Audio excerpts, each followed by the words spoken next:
Oi,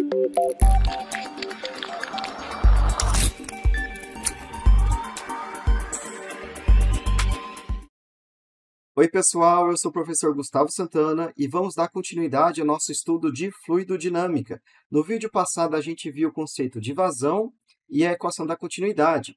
Agora, nesse vídeo, a gente vai ver algumas propriedades dos fluidos e algumas simplificações que a gente precisa fazer para conseguir relacionar pressão, velocidade, algumas equações que a gente vai desenvolver aqui, a gente precisa passar por essas simplificações.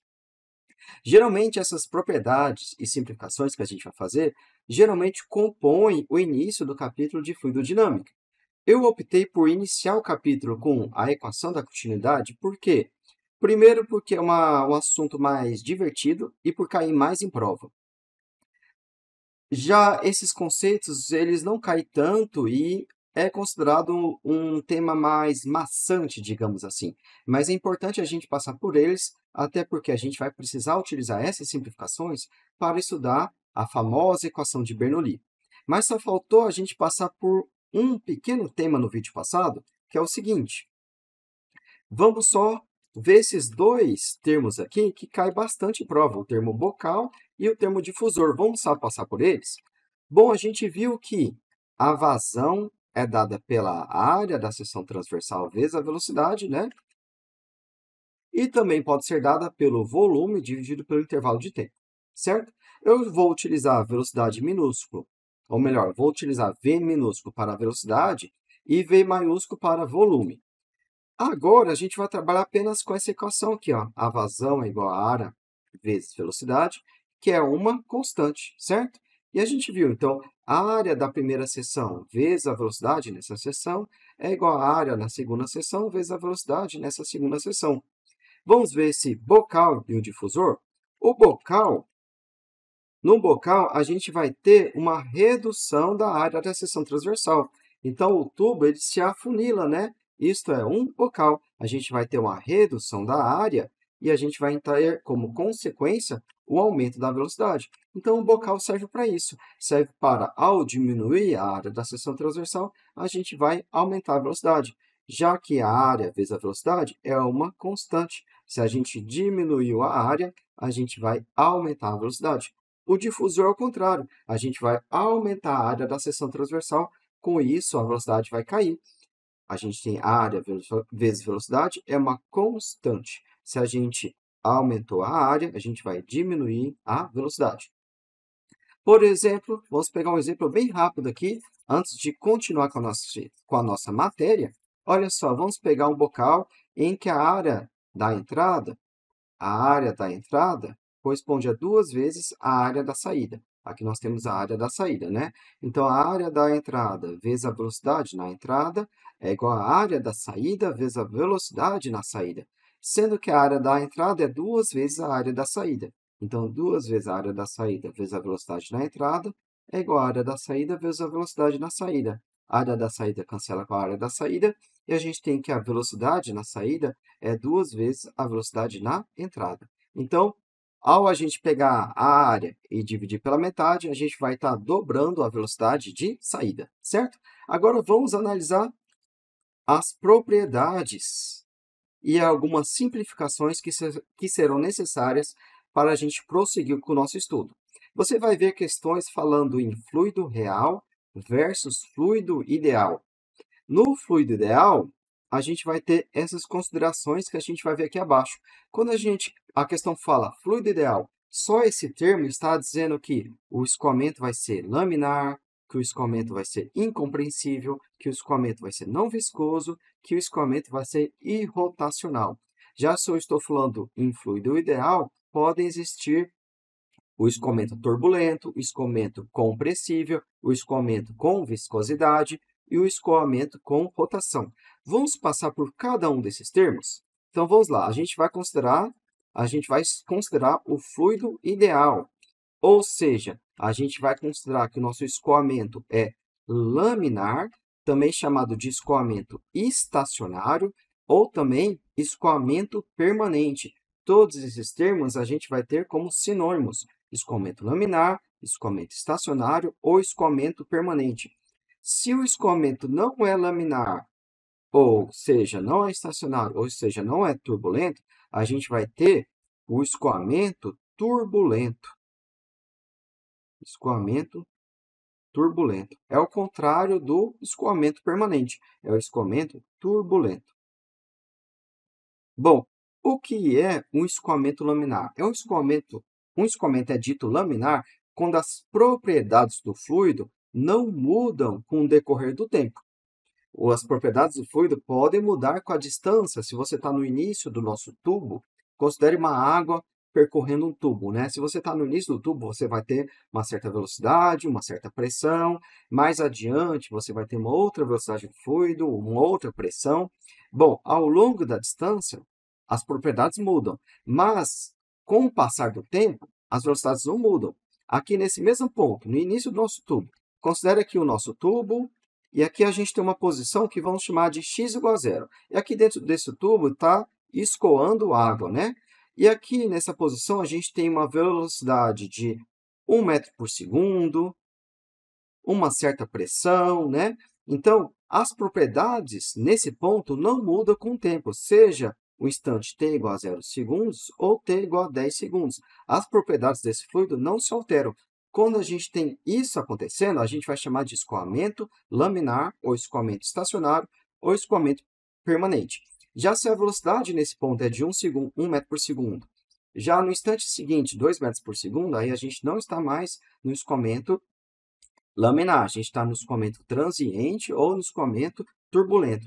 Vamos ver alguns vídeos que mostram a diferença de escoamento laminar, transiente ou turbulento. Olha só, olha aqui, ó, nesse primeiro vídeo a gente tem um escoamento turbulento, né? A gente tem aqui um fluido escorrendo por esse tubo de plástico ou de vidro, né? Que a gente consegue ver através dele. E de azul, uma parte desse fluido está sendo pintada de azul, possui essa coloração azul. E olha como o escoamento, ele muda no decorrer do tempo. Olha, tem escoamento desse fluido azul aqui, ora não tem, né? Então, ao longo do tempo, vai mudando como é escoamento. Agora, veja a diferença desse escoamento turbulento para um escoamento laminar. Aqui nós temos, aqui, ó, aqui nós temos o escoamento praticamente laminar, ó. Passou um certo intervalo de tempo e o escoamento ficou laminar. A gente tem um fluido escoando e uma parcela desse fluido está com um pigmento rosa, né? Você observa que essa linha rosa, que marca a trajetória dessas partículas, não muda a sua posição. Com o tempo vai passando e esses fluidos ocupam a mesma posição. Além de ocupar a mesma posição, eles vão ter a mesma propriedade ao longo do tempo.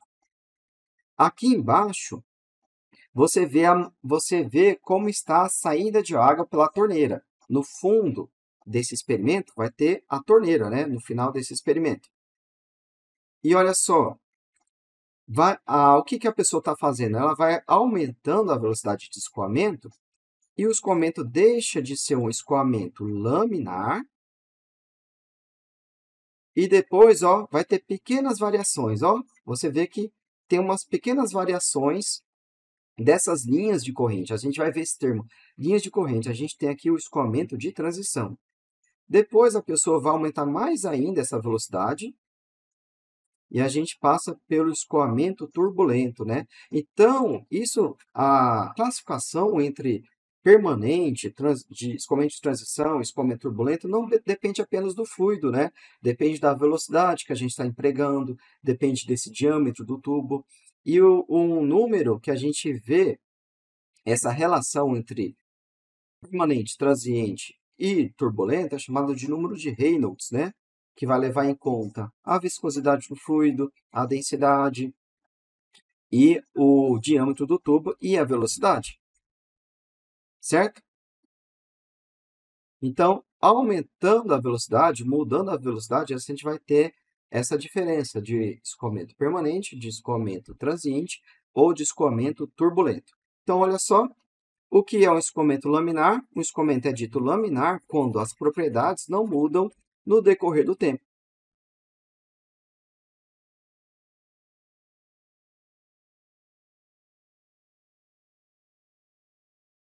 Do fluido, as propriedades do fluido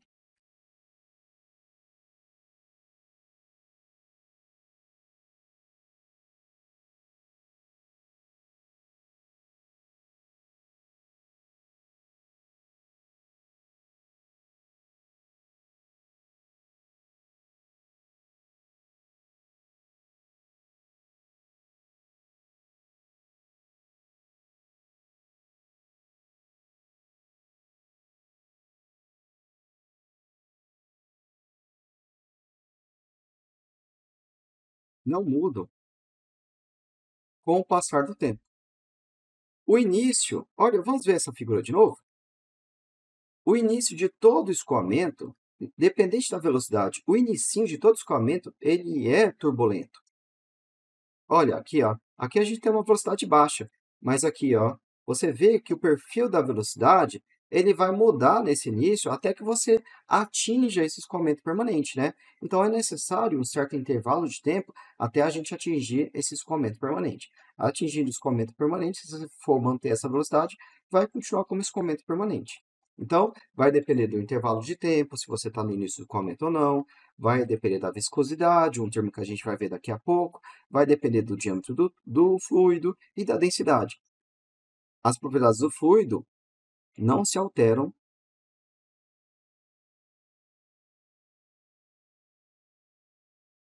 com o passar do tempo.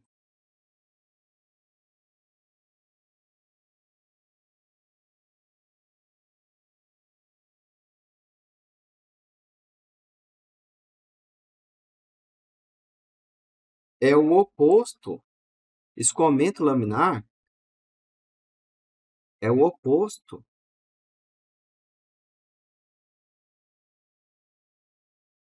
é o contrário de escoamento,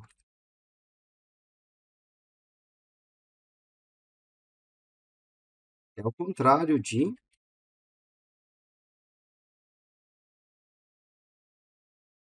é o contrário de, ai, gente, é o contrário de escoamento turbulento.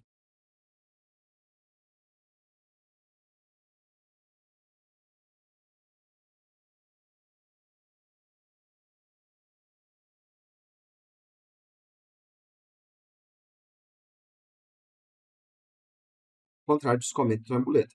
Agora, escoamento incompressível, ó, que não se comprime, certo? O escoamento que não se comprime, a gente já falou desse termo algumas vezes. É quando a distância entre as partículas do nosso fluido não se altera. Você pode aplicar a pressão que for, a distância entre as partículas não se altera. Então, você tem aqui, seja o fluido com uma certa velocidade, seja fluido dinâmico ou fluido estático. Se você tem aqui um fluido e você aplica uma grande pressão aqui sobre esse fluido, o volume não vai se alterar, porque a gente tem um fluido que não é compressivo, ele é incompressível. Escoamento não viscoso. Aqui a gente tem um termo viscosidade. A viscosidade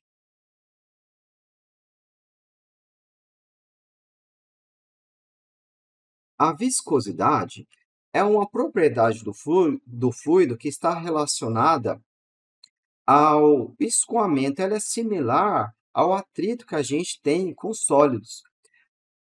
Por exemplo, quando a gente tem uma água, a gente vai ter uma garrafa de água e a gente vai colocar a água num copo, você vai ver que a água vai com facilidade da garrafa de água até o nosso copo. Já se você tem um pote de mel e você quer colocar o mel na colher, você tem que pressionar bastante, o mel vagarosamente sai do seu pote e cai na sua colher. O mel ele possui muita viscosidade. Então, a viscosidade é uma propriedade similar, análoga ao coeficiente de atrito. Vamos colocar similar ao coeficiente de atrito.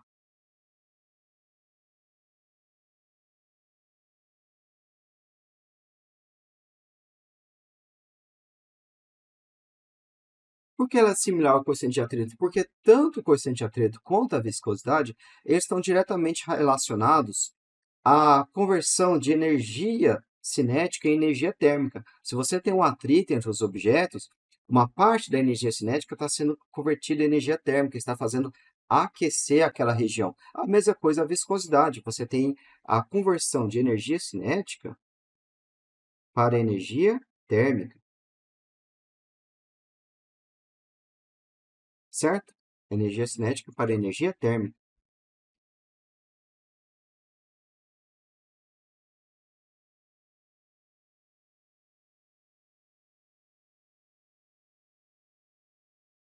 A viscosidade, a viscosidade é uma medida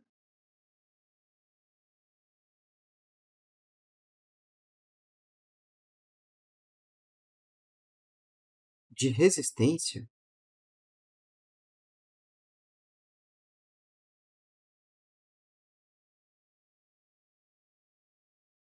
que o fluido oferece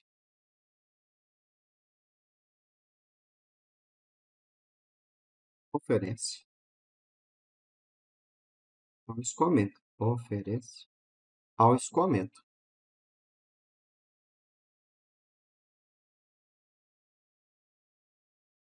que o fluido oferece ao escoamento.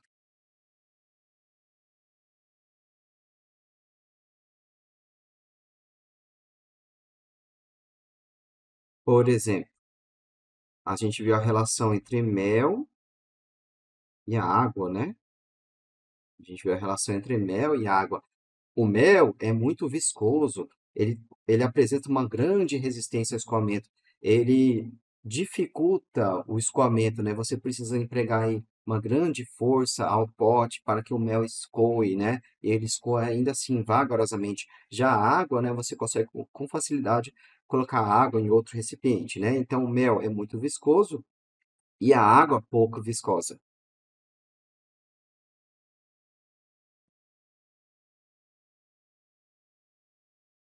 O mel é muito viscoso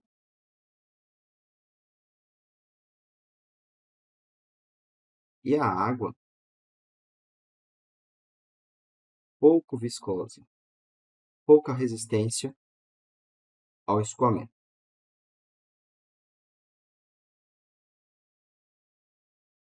certo?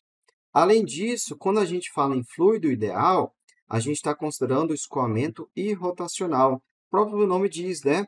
A gente está desprezando a rotação. A gente considera que a partícula, que as gotas de água, que as gotas do nosso gás, que as gotas de qualquer que seja o fluido, eles só vão ter o movimento, né, de translação. Eles não vão ter a rotação em torno do seu centro de massa, certo? A gente não vai ter isso aqui, ó. A gente não vai ter essa rotação, vamos considerar um escoamento irrotacional, certo? E os nossos estudos vão correr ao longo de uma linha de corrente. É comum a gente analisar o escoamento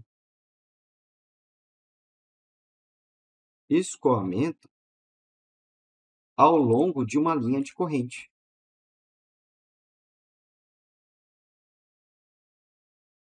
Ao longo de uma linha de corrente.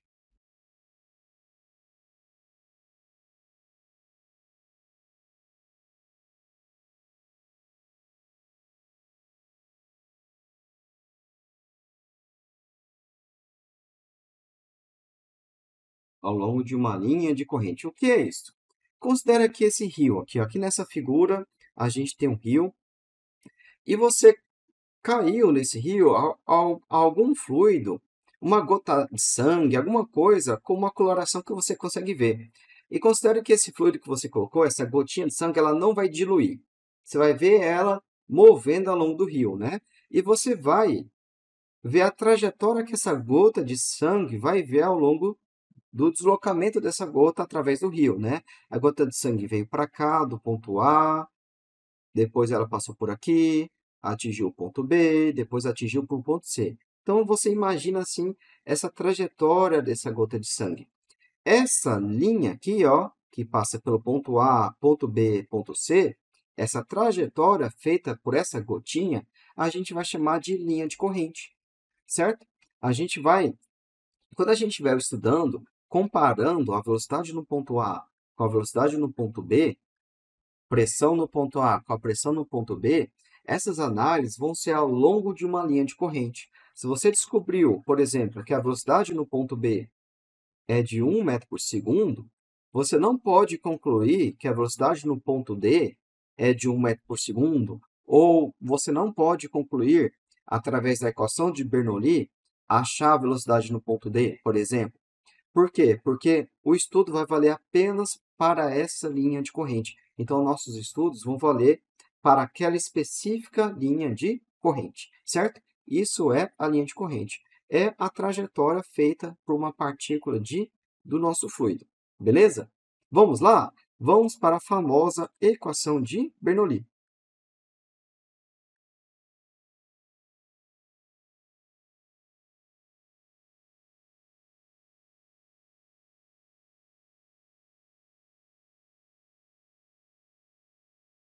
Olha só, a gente viu, você lembra da equação da continuidade? A gente viu que quando a gente tem um estreitamento, a gente tem uma redução da área da seção transversal, isso resultou em um aumento da velocidade. O fluido tinha uma certa velocidade e a velocidade ele aumentou. A gente já viu em cinemático que se a gente tem um aumento da velocidade, é porque existe alguma força que está alterando essa velocidade. Só existe, aumento da velocidade corresponde a uma aceleração, e só existe aceleração se existe uma força resultante. A gente viu isso no estudo de dinâmica, e isso vai valer também para os fluidos. Se a gente tem uma alteração da velocidade, é porque existe uma força alterando essa velocidade, certo? Então, esse aumento da velocidade pressupõe uma força favorável ao movimento, provocando uma aceleração dessas partículas do nosso fluido. Consequentemente, existe uma diferença de pressão, já que se existe uma força resultante, vai haver uma variação de pressão, já que força ou melhor, pressão é igual a força sobre área, certo? Então, se existe uma força, uma variação de força, existe também uma variação de pressão entre a saída e a entrada do nosso bocal, ou seja lá o que a gente estiver estudando, bocal, um difusor, qualquer que seja o nosso volume de controle. Esse é um outro termo que a gente vai ver, volume de controle. Olha só. Suponha que aqui nós temos o nosso bocal. E depois desse bocal aqui, ó, aqui tem uma parte do nosso tubo, depois entra o bocal e depois vem outra coisa aqui. E a gente quer analisar, por exemplo, o que acontece na entrada e na saída do bocal. Então, a gente traça uma linha aqui, ó, é como você vê essa linha assim, ó. Você vê uma linha tracejada que pega a entrada do bocal, uma linha tracejada que pega a entrada do bocal e a saída do bocal. Aqui nós temos o nosso volume. Esse volume é o volume que a gente está analisando. Esse volume a gente vai chamar de volume de controle. Volume de controle.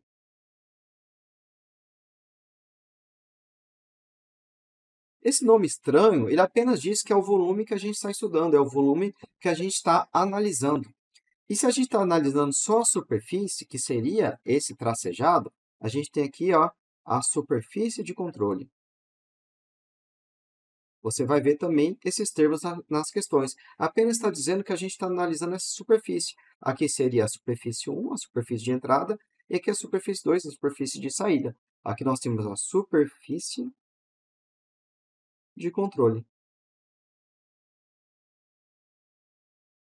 Então, se no nosso bocal, ou no nosso difusor, ou qualquer que seja nosso volume de controle ou superfície de controle, se a gente tem uma variação da área e, consequentemente, uma variação da velocidade, é porque existe também uma variação de pressão que provocou essa variação de velocidade. Então, olha só, variação da área significa uma variação de velocidade, certo? E a gente está falando agora que para existir variação da velocidade é porque variou a força. Houve uma variação de força. Uma variação de força pressupõe uma variação de pressão. E essa variação de pressão que vai nos resultar na variação de velocidade. Certo? Então, a gente viu aqui, ó, a variação da área corresponde à variação da velocidade. A gente viu isso na equação da continuidade. Agora, a gente está vendo a gente está aprofundando nesse assunto. A variação da área pressupõe variação de força, variação de pressão, que vai ocasionar a variação de velocidade, certo? E a equação que vai relacionar essas pressões nos dois pontos é a famosa equação de Bernoulli. Primeiro, eu vou colocar só o resultado da equação de Bernoulli e depois a gente pode demonstrar. Você não precisa saber demonstrar toda vez, mas ver a primeira vez vai ajudar a memorizar, até porque a gente vai entender um pouquinho de cada uma dessas parcelas. Olha só, ó, a equação de Bernoulli diz que a pressão em uma seção transversal da nossa superfície de controle, mais a densidade vezes V ao quadrado sobre 2, mais dGH é uma constante. Então, por exemplo, aqui, ó, se a gente tem aqui o nosso tubo, houve, em um certo momento, um estreitamento do nosso tubo. Aqui, a gente tem uma área da seção transversal A1, e aqui a gente tem uma área de seção transversal A2, certo?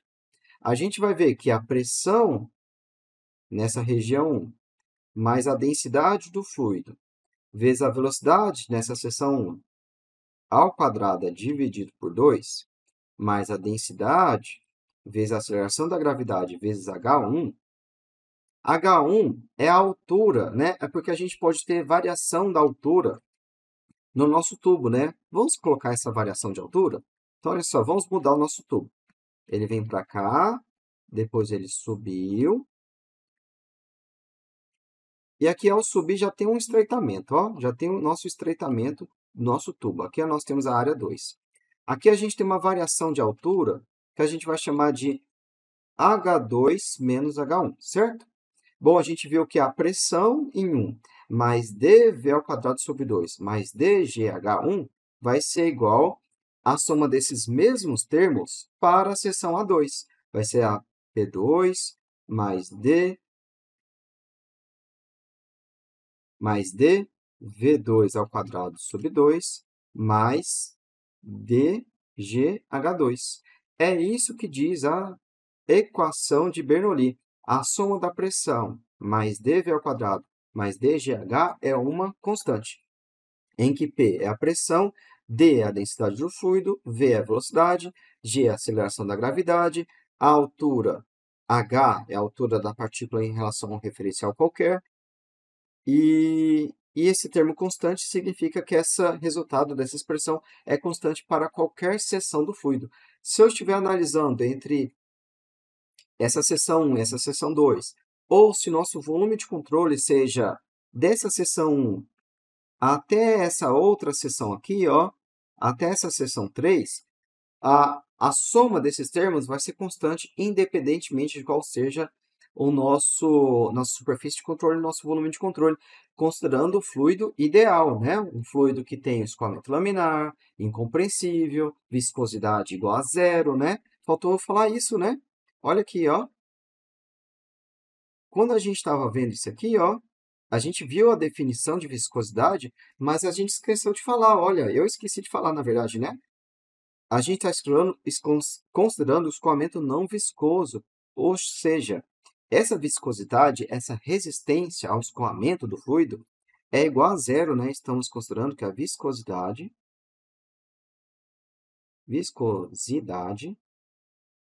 é igual a zero, certo? Então, essa equação de Bernoulli vale para um fluido ideal, ou seja, para o escoamento laminar, incompressível, não viscoso e rotacional, e ao longo de uma linha de corrente, certo?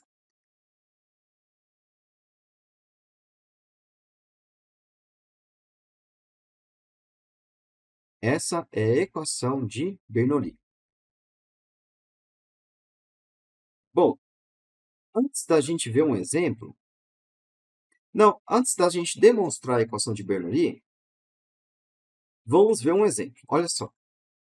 Em uma tubulação horizontal, escoa um fluido ideal de densidade igual a 1.000 kg por metro cúbico. Densidade da água, né? O líquido passa pelo ponto A com uma velocidade de 1 metro por segundo. Então, aqui, ó, aqui nós temos uma velocidade de 1 metro por segundo. E pelo ponto B, aqui nós temos uma velocidade igual a 2 metros por segundo. Olha só, o ponto A e o ponto B estão sobre uma mesma linha horizontal. A altura H1 é igual à altura, desculpa, a altura H do ponto A é igual à altura do ponto B, certo? E a pressão no ponto A, aqui está atuando uma pressão de 1 atm, né? 10 a quinta Pascal. Vamos aplicar a equação, faltou aqui a pergunta, né?